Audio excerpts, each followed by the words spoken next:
한 번 더 기도하겠습니다. 참사랑의 하나님, 우리에게 정준수, 고정미 성도님, 또 조민희 성도님 각각 보내주셔서 진심으로 감사합니다. 우리 사랑하는 성도님들이 예수 그리스도를 잘 믿고 또 신앙의 뿌리가 점점 깊어져 우리 하나님의 말씀으로 잘 성장하며 먼저 그 나라와 의를 구하고 하나님 사랑하며 살 수 있도록 역사하여 주시옵소서. 그 일생을 하나님께서 돌봐 주시고 자녀들과 하는 일들 가운데 주님께서 놀랍게 역사하사 주님 기뻐하시는 일들을 많이 감당하며 또 그리스도를 사랑하며 또 하는 이 세상의 모든 일들이 형통하게 안내받도록 역사하여 주시옵소서. 이미 주님께서 우리 교회 보내주신 것을 기뻐하고 감사하고 그 일생이 주님과 날마다 동행하는 그런 성도님들 다 되게 하여 주시옵소서. 하나님 말씀 듣습니다. 말씀 가운데 주님 어떻게 역사하실지 오늘도 기대하는 마음으로 왔사오니 간절히 사모하며 말씀을 듣게도 하시고 말씀을 전하게도 할 수 있도록 성령 하나님 붙잡아 주시옵소서. 예수님의 이름으로 기도하옵나이다. 아멘. 하나님 아버지와 그리스도 예수 우리 주께로부터 은혜와 긍휼과 평강이 넘치기를 간절히 축원합니다.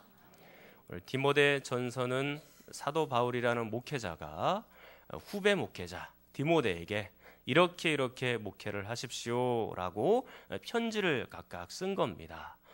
그런데 그 편지의 내용을 보니까 특별히 이단에 대해서 당부하는 내용들이 꽤나 많습니다. 오늘 역시 3절에 보니까 다른 교훈을 가르치지 말도록 어떤 사람들을 명하라 그렇게 되어 있습니다. 다른 교훈이라는 것은 바로 이단을 얘기하고 있는 것이죠. 그래서 이 이단들에 대하여서 강력하게 명령해서 그렇게 하지 못하도록 막아야 된다고 말하는 겁니다. 그러면 도대체 왜 이렇게 이단을 막아야 되는 것일까? 그 이유를 3가지로 지난 주일에 여러분들에게 말씀을 드렸습니다. 첫 번째 이유가 무엇입니까? 4절입니다. 4절 한번 보시면 신하와 끝없는 족보에 몰두하지 말게 하려 함이라. 이런 것은 믿음 안에 있는 하나님의 경륜을 이름보다 도리어 변론을 내는 것이라 그랬습니다. 첫 번째 이유는 하나님의 경륜을 거스르는 것이기 때문에 그런 것입니다. 경륜이라는 것은 하나님의 계획을 얘기하는 거예요. 특별히 본문에서 하나님의 계획은 어떤 계획이냐면 우리를 구원하실 계획을 말하고 있는 것이죠. 그래서 하나님께서 우리를 구원하실 계획은 오직 예수 그리스도를 통해서만 구원하시기로 작정을 하신 겁니다. 그런데 이단들은 어떻게 얘기하는 거예요? 아니다. 진리를 조금 왜곡시켜도 그리스도를 믿지 않아도 충분히 구원받을 수 있다. 그렇게 생각을 하는 겁니다. 그러니까 이 이단들을 막아내야 되는 것이죠. 하나님의 구원의 경륜과 계획을 어기는 것이니까요. 그리고 두 번째 이단을 막아야 되는 이유는 6절에 있습니다. 사람들이 이에서 벗어나 헛된 말로 빠져가기 때문인 것입니다. 진리에서 벗어나 헛된 말로 빠져가죠. 이 헛된 말이라는 것, 이단의 말이라는 것 평상시에는 비슷하게 진리와 보입니다. 그러나 이것은 결코 진리라고 말할 수가 없고 헛된 말, 아무 의미 없는 말이 되는 겁니다. 우리는 이것에 대해서 반대로 가야 되는 거예요. 헛된 말에서 벗어나서 진리로 빠져가야 되는 것입니다. 이렇게 해야 정상적인 것이죠. 그리고 세 번째로 이단을 막아야 되는 이유는 7절, 8절에 등장합니다. 자, 7절, 8절 여러분이 한번 읽겠습니다. 시작.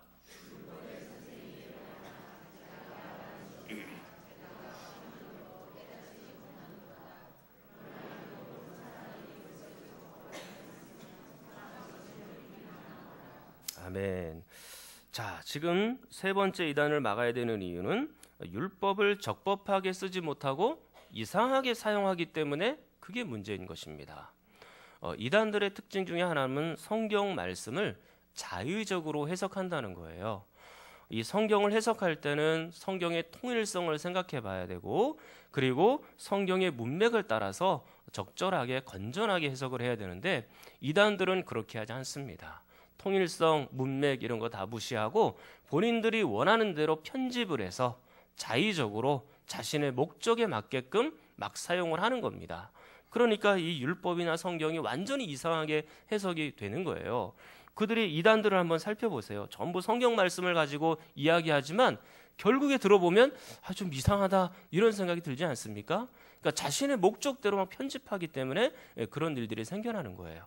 오늘 역시 율법을 이렇게 적법하지 못하게 사용하는 이단들이 있었던 것입니다. 그래서 그들을 막아내야 되는 것이죠. 이것이 디모데 목사의 사명이기도 했습니다. 자, 그렇다면 율법의 원래 목적은 무엇일까요? 율법의 원래 기능은 무엇일까요? 지금 이단들은 이 율법을 자의적으로 편집하고 악의적으로 해석을 하고 있는데, 그렇다면 도대체 율법의 기능, 그 목적이 무엇일까? 오늘은 그것을 여러분들과 함께 나눠보고자 하는 것입니다. 그런데 이 말씀을 드리기 전에 참고로 여러분들에게 드릴 말씀이 있습니다. 디모데 전서를 이렇게 읽다 보면 그 문맥을 따라 쭉 가는 것이 그렇게 쉽진 않아요. 문맥을 쫓아가는 것이 조금은 어려울 수 있다, 난해하다, 그렇게 말씀드릴 수 있겠습니다. 왜냐하면 이 주제가 조금씩 바뀌기 때문에 그런 것입니다. 이 주제가 흐름이 쭉 흘러가다가 또 다른 주제가 나오고 또 다시 그 흐름대로 돌아가고 그렇거든요. 예를 들면 A라는 주제가 본 주제가 있어요. 근데 쭉 가다가 또 다른 B라는 주제가 나오는 겁니다. 그러니까 이 A라는 주제에서 B라는 주제로 바뀌고 다시 A라는 주제로 또 돌아가요. 그래서 이 주제가 조금씩 이렇게 달라지고 문맥의 흐름이 약간 끊기는 것이 있기 때문에 우리는 이렇게 생각을 하면 됩니다. 본 주제가 있고 추가된 주제가 있구나. 그렇게 여러분들이 생각을 하면 돼요. 그래서 글이나 아니면 말을 할 때도 이 본 주제가 있고 추가된 주제가 각각 등장하게 되거든요. 한번 예를 한번 들어볼게요. 지난 주간과 또 2주 전부터 여러분들에게 그리스도의 비하와 승귀, 그것을 배우게 되었잖아요. 그리스도의 비하는 뭡니까? 낮아짐이라 그랬죠. 뭐가 있었습니까? 성육신, 율법의 순종하심, 고난받으심, 십자가의 죽으심, 무덤에 내려가심. 이것이 그리스도의 비하라 그랬죠. 자, 그러면 그리스도의 승귀가 있겠죠. 이제는 높아진 겁니다. 그리스도의 승귀는 뭐가 있었나요? 부활. 좋습니다. 또 부활하신 다음에는 하늘로 승천하셨죠. 승천하신 다음에는 지금은 어디 계십니까? 하나님 보좌 우편에 앉아 계시죠. 우편에 앉아 계시면서 지금 뭘 하세요? 우리를 위해서 중보기도 하시고 계시는 것이죠. 근데 그 주님께서 이제는 언젠가 다시 우리에게 오실 날이 있습니다. 그것을 우리는 재림이라고 하는데, 그 재림까지, 부활, 승천, 하나님 보좌 우편에 앉으심, 재림까지를 우리는 그리스도의 승귀라고 표현을 하는 거예요. 자, 그러면 그리스도의 비하 그리고 그리스도의 승귀, 이것을 우리는 본 주제라고 얘기할 수 있겠죠. 근데 제가 여러분들에게 잠깐 설명을 드리면서 그리스도 보좌 하나님의 보좌 우편에 그리스도께서 앉아 계신다고 말씀을 드렸잖아요. 그러면서 우리를 위해서 뭘 한다 그랬습니까? 중보기도를 한다 그랬죠. 근데 여러분들 중에 혹시 중보기도라는 단어를 모를 수도 있잖아요. 그래서 제가 중보기도를 조금 더 여러분들에게 예를 들면 설명을 더 해준 겁니다. 그러면 이 중보기도는 어떤 주제가 되는 거냐면 추가된 주제가 되는 것이죠. 본 주제는 그리스도의 비하와 승귀지만 중보기도를 조금 더 설명을 해서 여러분들이 알아듣기 좋도록 더 말씀을 드린 거예요. 그래서 본 주제가 있고 추가된 주제가 있고 그렇게 여러분들이 생각을 하면 됩니다. 디모데 전서를 읽을 때도 아마 이 본 주제가 있고 추가된 주제가 있는데, 제가 여러분들에게 이 디모데 전서를 강의하면서 순간순간 그때마다 이 추가된 주제는 말씀을 다시 드리도록 그렇게 하도록 하겠습니다. 자, 오늘 8절부터 11절까지 말씀은요, 추가된 주제라고 얘기할 수가 있습니다. 7절에 보니까 율법이라는 말이 등장하잖아요. 원래는 7절까지만 해도 되는 거예요. 그런데 8절부터 11절까지 추가시킨 겁니다. 이왕 율법에 관한 얘기가 나왔으니까 율법의 목적과 율법의 기능이 뭔지를 조금만 더 설명해주고 가야 되겠다. 사도 바울은 그렇게 생각을 한 겁니다. 그래서 이 추가된 주제, 율법의 기능, 율법의 목적을 우리에게 지금 설명해주고 있는 겁니다. 그러니까 여러분들이 이 8절부터 11절까지 말씀은 율법의 기능, 추가된 주제구나, 그렇게 생각하면서 따라오시면 됩니다. 이제 본격적으로 이 추가된 주제인 율법의 기능을 여러분들과 함께 말씀을 통해서 보도록 하겠습니다. 율법의 기능이 뭐냐? 본문에 나타난 율법의 기능은 이겁니다. 한번 따라하겠습니다. 율법은 우리의 죄를 밝히 드러냅니다. 예, 그겁니다. 다시 한번요. 율법은 우리의 죄를 밝히 드러냅니다.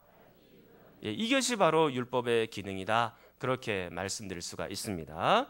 자, 그래서 9절과 10절 말씀을 여러분들이 한번 생각을 하면서 하나하나 읽어보도록 하겠습니다. 9절 10절입니다. 시작.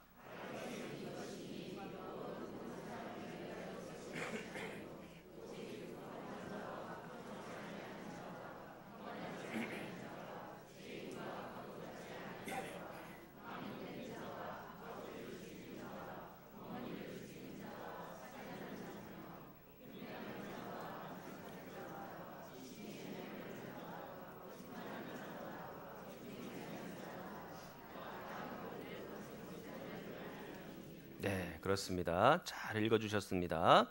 자, 율법은 지금 옳은 사람을 위하여 세운 것이라 그랬습니까? 아니면은 옳지 않은 사람들을 위하여 세운 것이라 그랬습니까? 그렇습니다. 옳은 사람들을 위하여 세운 것이 아니고 옳지 않은 사람들을 위하여 세운 것이다, 그렇게 말씀해 놓고 있는 겁니다. 만약에 완전히 의로운 사람이 있다면 그에게는 율법이 더 이상 필요가 없겠지요. 율법이 있으나 없으나 그는 항상 옳고 의롭게 그렇게 살아갈 수 있기 때문입니다. 그 옳은 분이 누가 있을까요? 항상 옳은 분이 예수 그리스도는 항상 옳으시죠. 그래서 율법의 어떠한 조항을 다 들이내도 그 예수님은 율법 앞에 100% 순종이에요. 율법을 모두 다 지키신 분이다, 그렇게 말씀드릴 수 있습니다. 그렇기 때문에 율법이 예수님께는 필요가 없죠. 이 율법은 당연히 예수님께서 완전하게 다 이루어 주신 거니까 예수님은 완전히 의로우신 분이고 옳은 분이다, 그렇게 말씀드릴 수가 있습니다. 자, 그렇다면 율법은 누가 필요한 건가요? 옳은 분이 아니라 옳지 않은 사람들, 나와 같은 죄인들을 위하여 율법이 필요한 것이라고 말씀해 놓고 있는 겁니다. 9절 10절에 있는 것처럼 이렇게 율법의 목록을 쭉 보니까, 이런 죄악들을 쭉 보니까, 아, 내가 과연 죄인이구나, 이런 죄를 짓고 살았었구나, 그렇게 알 수 있게 되는 것이죠. 그래서 이 율법은요, 죄를 밝히 드러내는 그런 역할을 하고 나와 같은 죄인들에게 이 율법이 필요하다, 그 얘기인 것입니다. 이제 9절 하반절부터 오직 거기부터 보시면 율법에 적혀 있는 대표적인 죄의 목록이 각각 등장하기 시작합니다. 그런데 이 죄의 목록을 가만히 보시면 이 십계명하고 아주 밀접하게 연관이 되어 있다라는 것을 알게 됩니다. 그러면 십계명을 한번 보도록 하겠습니다. 출애굽기 20장 가셔도 보셔도 되고요. 지금 찬송가 맨 뒤에 보면 십계명이 또 있을 거예요. 겉장을 보시면 십계명이 나와 있거든요. 그것을 보는 것도 또 쉽게 여러분들이 볼 수 있을 것 같습니다. 출애굽기 20장을 보시든지 아니면 성경이나 찬송가 맨 뒤에 뚜껑 쪽에 나타나 있는 그런 십계명을 여러분들이 참조하시면 되겠습니다.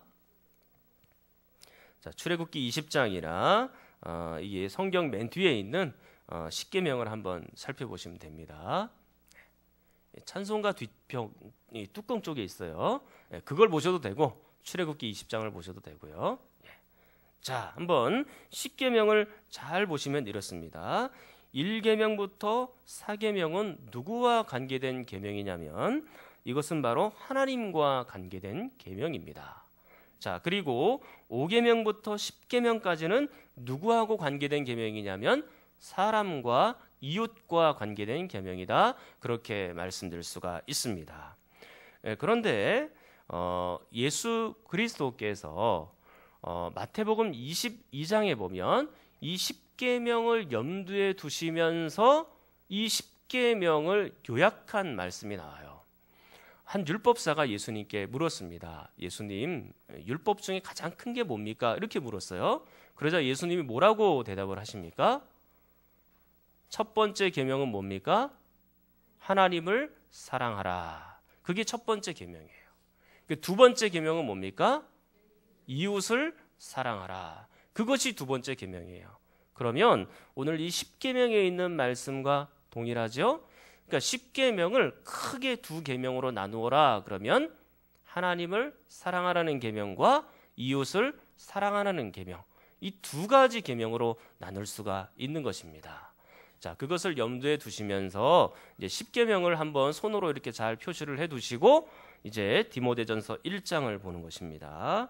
디모데전서 1장 9절 오직 거기부터 보시면 오직 불법한 자와 복종하지 아니하는 자와 경건하지 아니한 자와 죄인과 거룩하지 아니한 자와 망령된 자와 여기까지는 하나님과 관계되어 있는 율법이 되겠고 죄의 목록이 되겠습니다. 율법을 어기면 그것이 곧 죄이니까요. 자, 그리고 이제 계속해서 보시면 아버지를 죽이는 자와 거기서부터 10절까지는 이것은 이웃과 관계되어 있는 그런 계명이 되겠죠. 특히 아버지를 죽이는 자와 어머니를 죽이는 자, 이 무시무시한 죄들이 막 이렇게 등장을 하는데요. 이것은 10계명의 어떤 계명과 관계가 되어 있을까요? 5계명에 내 부모를 공경하라 라는 계명과 관계가 되어 있는 말씀이죠. 자, 그리고 살인하는 자며 그랬는데 이 살인하지 말라라는 것은 몇 계명이던가요? 6계명이 되겠습니다. 자, 그리고 10절에 보시면 음행하는 자와 남색하는 자, 이것은 몇 계명과 관련이 있을까요? 그렇죠. 7계명이 뭔가요? 간음하지 말라 그렇게 되어 있지 않습니까? 그래서 이것은 각각 간음하지 말라라는 계명과 연관이 되어 있죠. 그리고 인신매매하는 자와 그랬죠? 이것은 8계명과 연관이 되어 있는 것입니다. 8계명이 뭐든가요? 도둑질하지 말라죠. 근데 사람을 사고 팔고 그리고 사람을 훔치는 행위가 있으니까 도둑질하지 말라 이것을 확장시켜서 지금 말하고 있는 겁니다. 자, 그리고 나서 거짓말하는 자와 거짓 맹세하는 자와 이렇게 되어 있죠. 자, 이것은 몇 계명과 관련이 되어 있을까요? 그렇죠. 9계명은 뭡니까? 내 이웃에 대하여 거짓 증거하지 말라 그랬지 않습니까? 그러니까 이 말씀은 9계명과 긴밀히 연관이 되어 있는 것입니다. 그러니까 9절과 10절 말씀은요, 각각 10계명의 계명에 밝힌 대로 그것을 어기면 그것이 곧 죄가 된다라고 우리에게 말해주고 있는 거예요. 그런데 궁금한 게 있습니다. 지금 10번째 계명은 말씀을 안 드렸잖아요. 그죠? 근데 이게 10번째 계명은 사실은 여기에는 없어요. 왜 없을까요? 그것은 나중에 여러분들이 천국 가시면 사도 바울에게 직접 물어보십시오. 저는 이것을 알 수가 없습니다. 사도 바울의 뜻이 생각이 또 있었겠지요. 그러나 분명한 것은 오늘 9절 10절 말씀은 이 죄의 목록이 쭉 연관이 되어 있는 것은 10계명과 긴밀하게 연관이 되어 있고 그 율법을 어기는 것이 곧 죄라는 것을 우리에게 보여주고 나타내 있는 것입니다. 자, 이렇게 율법은 죄를 드러내는 역할을 하는 것이죠. 이 바울은 율법 중에 율법인 10계명을 예로 들어서 이 율법의 계명을 어기는 것이 곧 죄이고 그러니까 이 율법은 얼마나 훌륭하고 선한 일을 하고 있는 것이냐라고 우리에게 얘기해주고 있는 것입니다.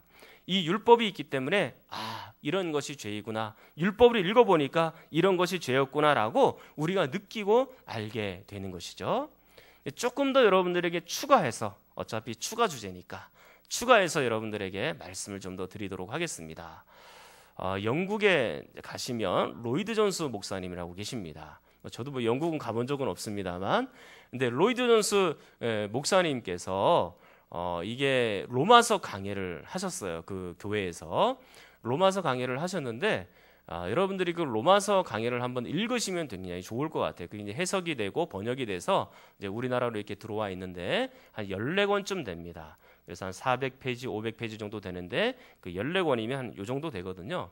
여러분들의 도전 한번 해보시면 좋을 것 같아요. 로이드 존스 목사님의 로마서를 읽으면 복음의 진수가 이런 거구나라는 것을 아마 알게 될 겁니다. 그런데 그 로이드 존스 목사님이 쓰신 그 로마서 강해를 보면 5장 20절, 21절 부분에 가면 제목이 이렇게 달려 있어요. 율법의 기능, 그렇게 되어 있습니다. 그러니까 이 율법의 기능, 율법의 목적이 뭔가라고 우리에게 알려주는데 몇 가지를 우리에게 말을 해줍니다.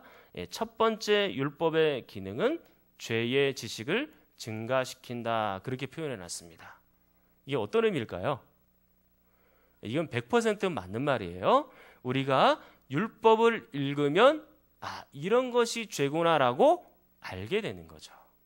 그리고 하나님의 말씀을 읽고 그리고 율법서, 창세기부터 신명기까지를 보통 율법서라고도 얘기를 하거든요. 이 율법서를 읽으면 그리고 또한 그 중에서도 십계명을 읽으면 이런 것이 죄로구나라는 것을 우리가 알게 되는 것이죠. 그래서 죄의 지식이 증가하게 되는 거예요. 자, 이해가 되시죠? 자, 그리고 두 번째는 율법의 기능이 뭐냐면 죄를 자각하게 하는 것입니다. 죄의 지식만 증가되었다고, 성경을 많이 읽고 머릿속에 많이 들었다고 그게 끝이 아니에요. 이제는 어떻게 해야 될까요? 그 말씀대로 살아가야 되는 것이죠. 이 죄의 목록을 읽어보니까, 이 율법서를 읽어보니까 내가 엄청난 죄를 지었었구나, 내가 죄인이었었구나, 후회하고 또 회개하고 다시 하나님의 말씀대로 살아가려고 다짐하고, 그런 과정들이 사실은 다 죄의 자각이다라고 말하는 겁니다. 그래서 죄를 자각해서 다시는 이 하나님의 말씀을 어기지 않고 율법을 어기지 않고 주님의 뜻대로 살아야 되겠구나, 그런 마음을 가지게 하는 것이죠. 그래서 이게 두 번째 율법의 기능이에요. 그리고 세 번째 율법의 기능이 있습니다. 오늘 제가 강조하고자 하는 말씀이 바로 이거예요. 자, 한번 따라하겠습니다. 율법은 우리를 그리스도에게로 안내합니다. 자, 한번 붙여서 다 읽어볼게요. 율법은 우리를 그리스도에게로 안내합니다. 그렇습니다. 확실히 그렇습니다. 오늘 디모데전서 1장에서는 등장하지 않지만 사도 바울이 쓴 또 다른 서신서, 또 다른 성경에는 이게 확고하게 등장합니다. 자, 성경을 한번 볼게요. 갈라디아서 3장입니다. 갈라디아서 3장입니다. 갈라디아서 3장 24절, 신약성경 305쪽입니다. 신약성경 305쪽, 갈라디아서 3장 24절. 갈라디아서 3장 24절입니다. 신약성경 305쪽입니다.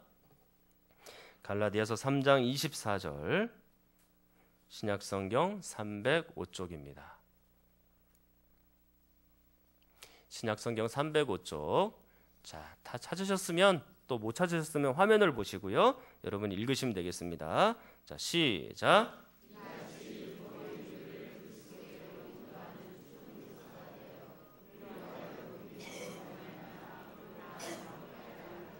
아멘.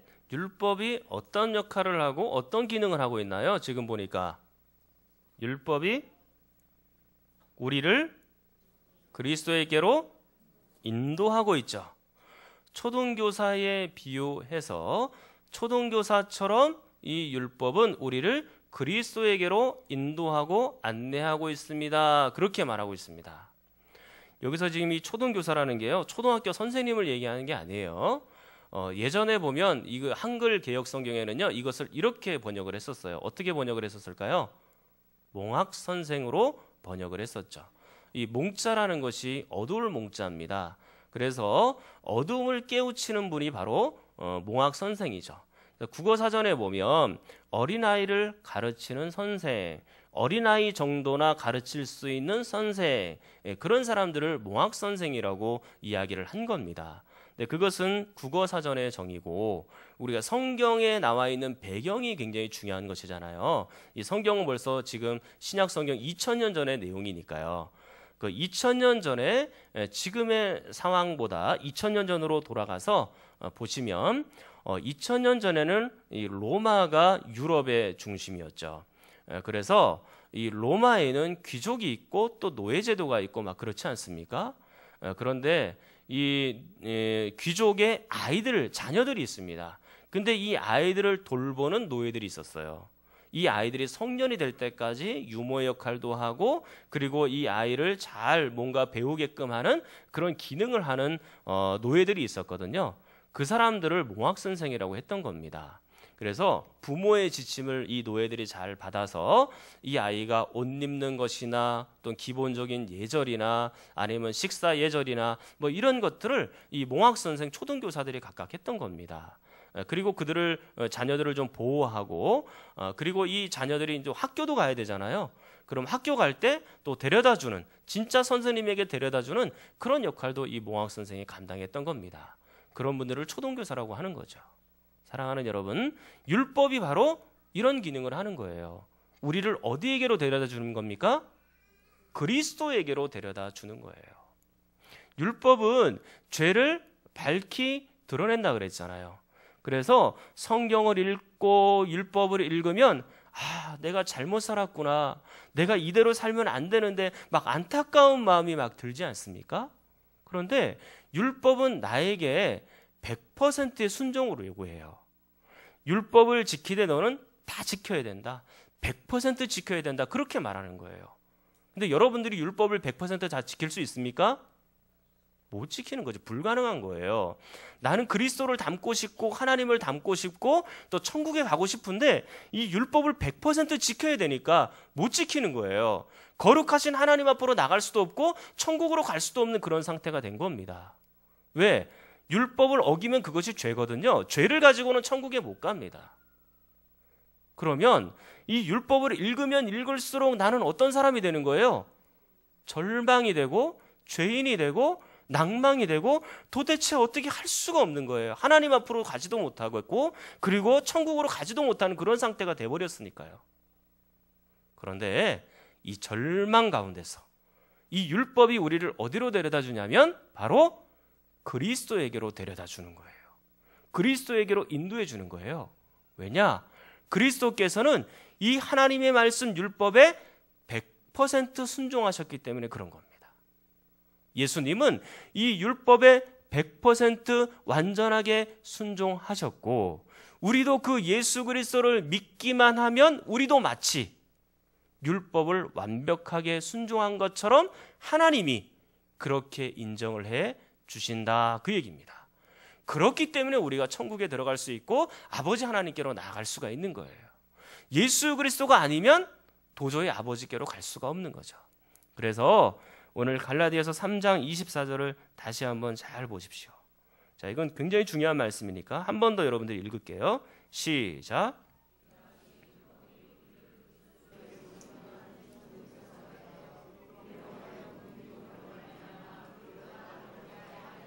아멘. 율법이 우리를 그리스도께로 인도하는 초등교사가 되었고 마침내 우리는 어떻게 의롭다함을 받게 된 거예요? 믿음으로 의롭다함을 받게 된 거예요. 우리가 율법에 100% 다 순종할 수 없지만 예수님께서 100% 다 순종하셨으니 그 예수님을 믿음으로 그 믿음으로 말미암아 의로운 사람이 되었고 천국 가는 사람이 되었고 하나님 앞으로 나아갈 수 있는 백성이 되었다라고 우리에게 지금 말씀해 놓고 있는 겁니다.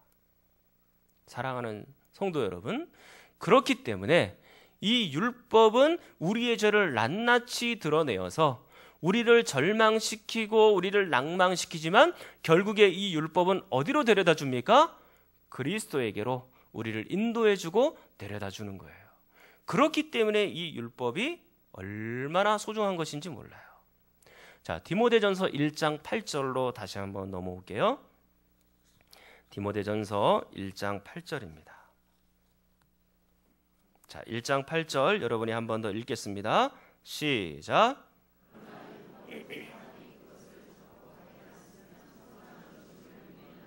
아멘. 자, 율법이 선한 거예요, 악한 것입니까? 율법과 복음의 관계에 있어서 우리는 대체로 복음은 선한 것이지만 율법은 악한 것이라고 표현하는 경우들도 가끔씩 있습니다. 그러나 그게 아니에요. 원래 더 깊이 들어가 보면 율법과 복음은 서로 보완 관계인 것이에요. 오늘 이 사도 바울도 뭐라고 얘기를 해요? 율법은 적법하게 쓰면 선한 것이라고 말씀하잖아요. 율법은 우리를 그리스도에게로 데려다주는 아주 선한 것이라고 말하는 것입니다. 그런데 이 선한 율법에 대하여 이단들은 어떻게 하는 거예요? 앞뒤 갖다 짜집기 하고 여기저기 갖다 붙이고 자기의 마음대로 해석하고 뻥튀기 해서 우리에게 막 알려주니까 그 이단들을 막아내야 되는 겁니다. 그 율법을 호도하고 말씀을 왜곡시키는 이단들을 막아내야 되는 것이죠. 디모데가 그런 사역들을 감당해야 되는 겁니다. 이제 말씀을 마치도록 결론을 맺도록 그렇게 하겠습니다. 오늘 로이드 존스 목사님이 하셨던 결론에 한번 주목할 필요가 있습니다. 율법의 기능 뭐라 그랬습니까? 첫 번째로는요, 죄의 지식을 증가시키는데 더 쉽게 얘기하면 죄를 알도록 하는 거예요. 두 번째로는 어떤 기능입니까? 죄를 자각하는 거죠. 죄를 깨닫게 한다는 말이에요. 죄를 깨달아서 다시는 이런 죄를 짓지 않아야 될 텐데 마음으로 후회하고 회개하고 돌이키고 그런 작업들이 죄를 자각하는 것에 다 포함이 되어 있는 겁니다. 그리고 마지막 세 번째로 뭐가 있었습니까? 율법의 기능? 우리를 그리스도에게로 안내해주고 있는 것이죠. 사랑하는 여러분, 여러분들은 율법을 통하여 그리스도에게로 나아갈 수 있기를 간절히 축원합니다. 또한 한 걸음 더 나아가서 그 예수 그리스도를 통하여 거룩하신 하나님께로 나아가는 역사가 있기를 간절히 축원합니다. 우리 통성으로 함께 기도하겠습니다. 하나님 아버지, 우리는 범죄한 사람들입니다. 연약한 사람들입니다. 하나님의 율법에 비추어 볼 때 우리가 얼마나 큰 죄를 짓고 사는 사람들인지 알게 되었습니다. 이 연약한 사람들을 예수 그리스도의 사랑으로 품어주시니 감사합니다.